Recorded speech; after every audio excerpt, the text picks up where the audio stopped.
අපි ජාතික ලේ බැංකුවට වාර්ෂිකව ලේ පයින් 3500ක් පරිත්‍යාග කරපු සමාජ සංවිධානය ගම් වතුර වැනි ස්වභාවික ඌදුරු සිදුවන අවස්ථාවේදී ශ්‍රී ලාංකේය ජනතාවට ජාති ආගම් ભેදයෙන් තොරව එක සැමට සැම එකාට කියන පරමාර්ථය යටතේ සියලු දෙනාගේම කුසගින්න නිවීම සඳහා අතහිත දුන් සමාජ සත්කාර කරපු සංවිධානය මේ රටේ දේශීයත්වය මේ රටේ දේශප්‍රේමීත්වය දේශහිතයිසී බව මේ රටේ ආණ්ඩුක්‍රම ව්‍යවස්ථාවට අනුගත වීමේ මනස මේ රටට ආදරය කරන ජනපරපුරක් බිහි කිරීමේ අවශ්‍යතාවය තේරුම් අරගෙන මුස්ලිම් ජනතාව වශයෙන් අපි දේශප්‍රේමයෙන් විය යුතුයි කියලා නීතියේ ආධිපත්‍යය මොකක්ද කියන එක මුස්ලිම් තරුණයන්ට උගන්වලා දුන්න සංවිධානයක්.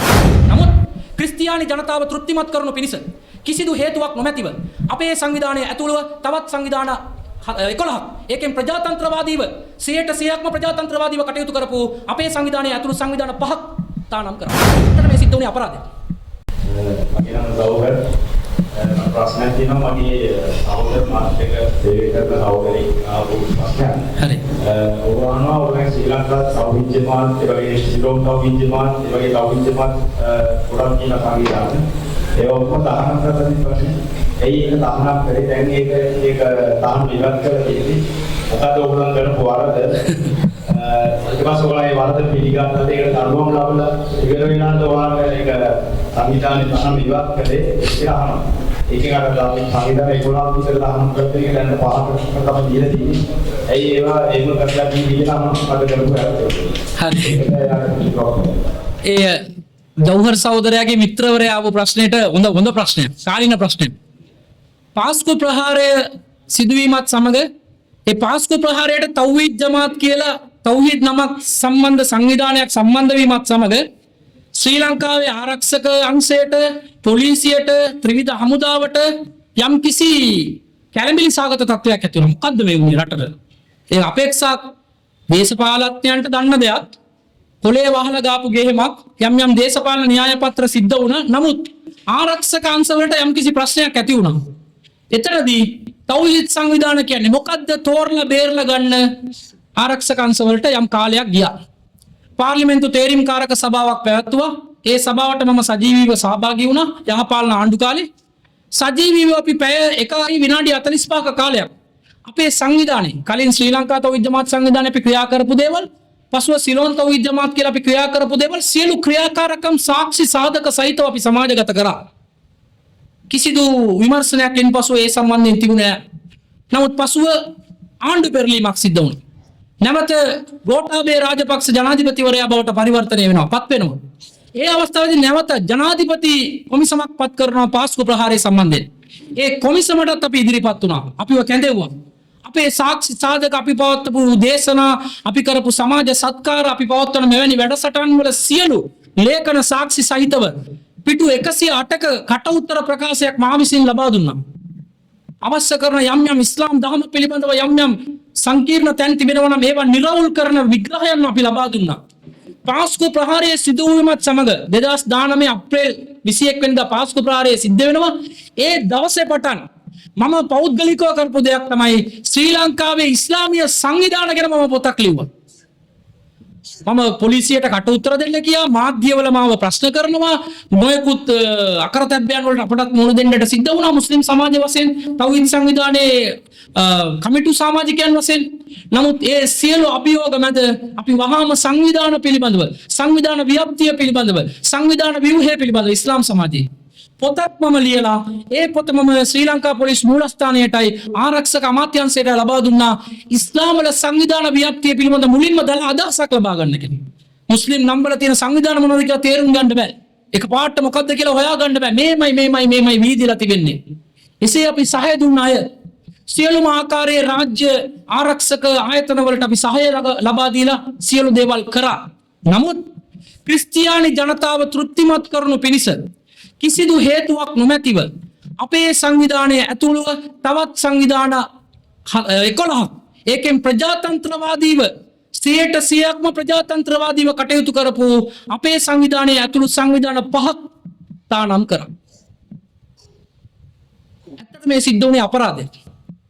අපි ජාතික ලේ බැංකුවට වාර්ෂිකව ලේ පයින් 3500ක් පරිත්‍යාග කරපු සමාජ සංවිධානයක් ගම් වතුර වැනි ස්වභාවික ඌදුරු සිදුවන අවස්ථාවේදී ශ්‍රී ලාංකේය ජනතාවට ජාති ආගම් ભેදයෙන් තොරව එකා සැමට සැම එකාට කියන පරමාර්ථය යටතේ සියලු දෙනාගේම කුසගින්න නිවීම සඳහා අතහිත දුන් සමාජ සත්කාර කරපු සංවිධානයක්. අපි සමාජ සේවා කරනකොට මුස්ලිම් කට්ටියට විතරක් නෙමෙයි අපි බත් බෙදන්නේ.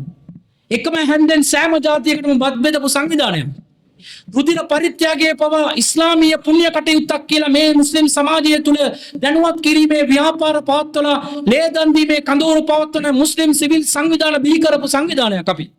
මේ රටේ දේශීයත්වය, මේ රටේ දේශප්‍රේමීත්වය, දේශ හිතයිසී බව, මේ රටේ ආණ්ඩුක්‍රම ව්‍යවස්ථාවට අනුගත වීමේ මනස, මේ රටට ආදරය කරන ජනපරපුරක් බිහි කිරීමේ අවශ්‍යතාවය තේරුම් අරගෙන මුස්ලිම් ජනතාව වශයෙන් අපි දේශප්‍රේමයෙන් විය යුතුයි කියලා නීතියේ ආධිපත්‍යය මොකක්ද කියන එක මුස්ලිම් තරුණයන්ට උගන්වලා දුන්න සංවිධානයක් අපි. අපිව තානම් කර. දේශපාලන අරමුණු වෙනුවෙන්. අපි නිකන් හිටියේ නැහැ. අපි වහාම මූලික අයිතිවාසිකම් නඩුවක් ගොනු කෙරුවා.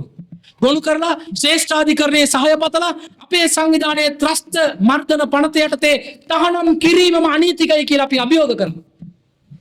පසුව ශ්‍රේෂ්ඨාධිකරණයේ නඩුව විභාගය වෙමින් පවතින අවස්ථාවේදී ආරක්ෂක අමාත්‍යාංශය සියලුම සංවිධානවල කටයුතු සුපරීක්ෂාකාරීව අධ්‍යයනය කරලා මේ සංවිධාන 11 අතරින් අපේ සංවිධානය ඇතුළු අනෙකුත් සංවිධාන 4 සිලෝන් තෞහීද් ජමාත්, ශ්‍රී ලංකා තෞහීද් ජමාත්, සමස්ත ලංකා තෞහීද් ජමාත්, එක්සත් තෞහීද් ජමාත්, ජමාතුල් අන්සාරි සුන්නතුල් මුහම්මදියා කියන මේ සංවිධාන 5 කිසිසේත්ම අන්තවාදීව හෝ ත්‍රස්තවාදීව කටයුතු කරලා නැහැ කියන එක විමර්ශනයෙන් ඔප්පු කරලා සාක්ෂි සාධක සහිතව ඔවුන් ඔප්පු කරගත්තාට පස්සේ, තහවුරු කරගත්තාට පස්සේ ඒ සංවිධාන 5ට ඔවුන් නිදහස ලබා දුන්නා.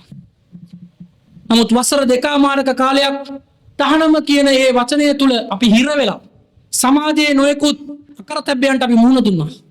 අපගේ සිවිල් කටයුතු සියල්ලක්ම අඩපණ වුණා. අපගේ ඥාතීන් මිත්‍රයන් අතර අප කෙරෙහි වැරදි අදහස් මතු වුණා. අපගේ යාළුවන් සියලු දෙනාම අපව වපරැසින් බලන්න පටන් ගත්තා. ඒ සියලු දුක් කර්මකටළු අපි විඳ දරාගෙන නැවතත් මේ සමාජ වේදිකාව මත අපි පැමිණ සිටින්නේ අපිට ඕනේ අපි ගෙනියන්නේ වෙන උතුම් පණි දේශපාලන ගමනක් නෙවෙයි මේක. මේක වෙනත් සමාජ මනුස්සෝත්තර වැඩසටහනක් මේක. මානවවාදයේ තහවුරු කරන වැඩසටහනක්. වෛරය ක්‍රෝධය තුරන් කරන වැඩසටහනක් නිසා අපි දිගටම සමාජයේ කටයුතු කරනවා. නමුත් ආරක්ෂක අංශවලට දැන් සංවිධාන පිළිබඳ වැටහීමක් තිබෙනවා. පැවසුවාසේ කලින් මේ වැඩසටහන පවා අපේ මිනිස්සුම අපිට හකුල් එලනවා. මොනවාරි කරන්න ගියාම පැමිණිලි කරනවා. මොනවාරි කරන්න ගියාම මේ තෞහිද් කට්ටිය අන්තවාදී කියනවා. අපි දාන්තවාදී. සංස්කෘතියෙන් වෙනත් සංස්කෘතියක් අපි මේ රට තුල බිහි කරේ නැහැ. අපිට වෙනම බැංකු ක්‍රමයක් අවශ්‍ය කියලා මේ රටේ අපි කිව්වේ නැහැ. හලාල් කෑම ඕනේ, හලාල් ආහාර වලට සාතික ඕනේ කියලා අපි සාතික හලාල් ක්‍රමය අපට වැදගත්. නමුත් ඒ සඳහා සාතික වලට මිල මුදල් අම්ම කරන්න එපා කියලා කතා කරපු කට්ටිය අපි. අපිට වෙනම අරාබි සංස්කෘතියක් ලංකාව තුල ඇති කරගන්න අවශ්‍ය නැහැ. අපි කැමති නම් ඒක අනුගමනය කරන්න පුළුවන්. නමුත් බල කරන්න එපා කියලා නිකාබ් වලට විරුද්ධව ප්‍රසිද්ධ වේදිකාවල හඬනගපු අපව තහනම් කිරීම ඒ ජනාධිපතිවරයා ගෝඨාභය රාජපක්ෂ අත්සන් කරලා තහනම් කරපු ඒ ජනාධිපතිවරයා ඔහුගේ මහජන වරප්‍රසාදයේ මහජන කාල සීමාව පවා භුක්ති විඳින්නට බැරිව මහජනතාවම එළවලා දැම්මා. අන්න ඒක තමයි කළ දේ ඵල දේ කියන්නේ. අපි අවිහිංසාවාදීව කටයුතු කරන පිරිසක්, අහිංසක පිරිසක්, නීතියට මුල් තැන දෙන පිරිසක්, නීතිගරුක සමාජයක් බිහි කරන්න හිතන පිරිසක්, මතින්තොර රටක් බිහි කරන්න අදහස් කරන පිරිසක්. මේ සියල්ලටම වඩා විශේෂයෙන් අපි දේශපාලන ව්‍යාපාරයක් නොවේ. අපි දේශපාලනය කරන්න අපේ සංවිධානයේ නමින් කවුරු හරි කෙනෙක් දේශපාලනය කරන්න ආවනම් ඔයගලන්ට කුණු බිත්තර ප්‍රහාරයක් එල්ල කිරීමේ අයිතිය තිබෙනවා. දේශපාලනය අපි කරන්න ඉඩ දෙන්නේ නැහැ. දේශපාලනයෙන් තොර සුපිවිරුතු සමාජවාදී ව්‍යාපාරයක් තමයි අපි මෙම සංවිධානය අරහ ගෙනියන්නේ. ඒ නිසා අපි වරදක් කරා වෙනුවෙන් අපිව තහනම් වුණේ නැහැ. ඒ නිසාම තමයි අපිව නිදහස් කරේ. නිදහස් කරාට පස්සේ නඩුවත් අපි ඉල්ලාස් කරගත්තා. චරයි පරිසමාප්තිය.